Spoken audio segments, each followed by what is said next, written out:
साल 2020 आईपीओ बाजार के लिए बहुत फायदेमंद रहा, बहुत मुफीद रहा। 15 ऐसी बड़ी कंपनियां हैं जिन्होंने करीब 31,000 करोड़ रुपया कमाया इसी से, और कई निवेशक भी हैं जिनको इस दौरान काफी फायदा भी हुआ है। तो इस साल भी एलआईसी से लेकर कल्याण ज्वेलर्स तक कई आईपीओस लेकर आ रहे हैं जिनमें निवेश से मोटा पैसा आप लोग बना सकते हैं। तो इस साल कौन कौन से प्रमुख आईपीओस आने वाले हैं, आज हम जिक्र उन्हीं का करेंगे। सबसे पहले इंडियन रेलवेज फाइनेंस कॉर्पोरेशन की बात करेंगे, जो कि भारतीय रेल की वित्तीय शाखा है। ये भी इस साल अपना आईपीओ लाने वाली है। जनवरी 2021 में ये आईपीओ आ सकता है और आईपीओ लाने वाली सार्वजनिक क्षेत्र की पहली एनबीएफसी होगी। कंपनी इस आईपीओ के जरिए करीब 4600 करोड़ रुपए जुटा सकती है। और दूसरा आईपीओ है रेलटेल का। सार्वजनिक क्षेत्र के रेलटेल का आईपीओ भी जनवरी महीने में भी आने वाला है और कंपनी इस आईपीओ के जरिए करीब 700 करोड़ रुपए जुटाना चाह रही है।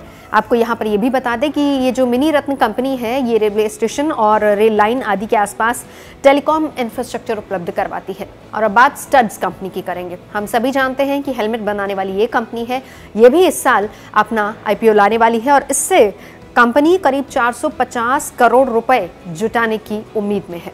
और बात करेंगे ज्वेलरी के मशहूर शोरूम यानी कि कल्याण ज्वेलर्स की, क्योंकि ये भी इस साल अपना आईपीओ लाने वाले हैं। और कल्याण ज्वेलर्स का ये मानना है कि पहली तिमाही यानी कि मार्च तक इनका आईपीओ आ सकता है और कंपनी इसी से 1750 करोड़ रुपए जुटा सकती है। आईपीओ के जरिए जुटाई गई रकम को कंपनी अपने कारोबार के विस्तार में लगाना चाह रही है। इस तरह की योजना कल्याण ज्वेलर्स ने बनाई है।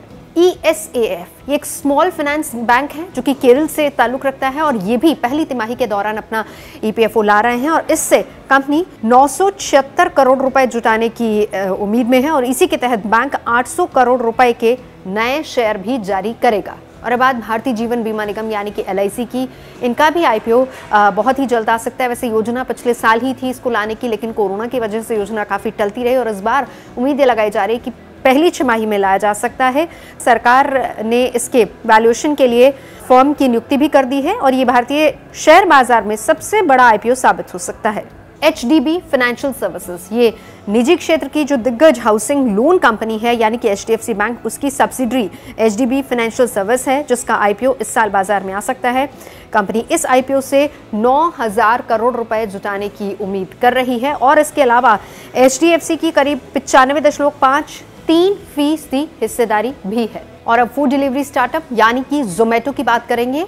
कंपनी की योजना है कि इस साल आईपीओ लाया जाए इसी कंपनी का और इसकी जानकारी खुद इनके सीईओ दीपेंद्र गोयल ने दी थी। अपने कर्मचारियों को बाकायदा एक ईमेल सेंड करके इसके बारे में जानकारी भी दी थी जिसमें यह कहा गया था कि पहली छमाही में बाजार में कंपनी लिस्ट हो सकती है और जून 2021 तक खबर ये आ रही है कि इनका भी आईपीओ आ सकता है। आपको ये भी बताएं कि जोमेटो भारत की पहले सबसे बड़ी ऑनलाइन फूड डिलीवरी कंपनी है और बाजार में जो इसकी हिस्सेदारी है वो करीब 50% है। अब ग्रोफर्स की बात कर लेते हैं, क्योंकि ग्रोफर्स की योजना हालांकि पहले ये थी कि 2022 तक आईपीओ लाया जाए, लेकिन अब उसमें थोड़ी तब्दीली लाकर इसी साल खबर आ रही है कि ये भी अपना आईपीओ ला सकते हैं। ये एक ऑनलाइन डिलीवरी कंपनी है और इस कंपनी में चीन के सॉफ्ट बैंक का अच्छा खासा निवेश है।